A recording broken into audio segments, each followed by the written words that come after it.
Hello guys, எங்கள் ஆனந்த் ஜின்ல இன்னைக்கு பார்த்தீங்கன்னா டே 48 ஆயிடுச்சு.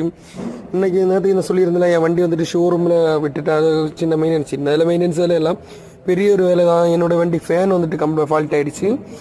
அதனால் நான் ஃபேன் மட்டும் இல்லாமல் என்னோட வண்டி சர்வீஸ் பண்ணணும், ஆயில் மாற்றணும், திங் இண்டிகேட்டர் போயிடுச்சு, எல்லாமே பார்த்தணும்.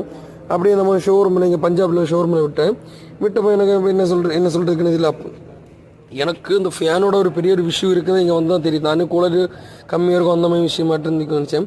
பார்த்தப்போ இங்கே வந்தப்போ ஃபேன் கம்ப்ளைண்ட் ஆகிருக்கு. அதை பார்த்தேன். சரி, அதை மாற்ற சொன்னேன். நான் நினச்சேன் நான் நினச்சேன் ஒரு 20,000 கிட்ட பில்லு வந்துடும் அப்படின்னு நினச்சிட்டேன். பார்த்தவன் இங்கே எனக்கே ஷாக் ஆகிடுச்சு பில்லு பார்த்தோம். ஏன்னா இங்கே வந்துட்டு எனக்கு 4,900 தான் ஆயிடுச்சு. நம்ம இடத்துல வந்துச்சுன்னா இந்த இவ்வளோ வேலைக்கு ஒரு என்கிட்ட ஒரு 20,000 ஒரு 15 முதல் 20,000க்குள்ளே எப்படி என்ன பில் ஆகிருக்கும். எனக்கு இந்த வீடியோட இதை பற்றி நான் ஃபுல் வீடியோ என்னோட இந்த கமெண்ட் பாக்ஸில் லிங்க் பண்ணியிருக்கேன். மறக்காம செக் பண்ணி பாருங்க.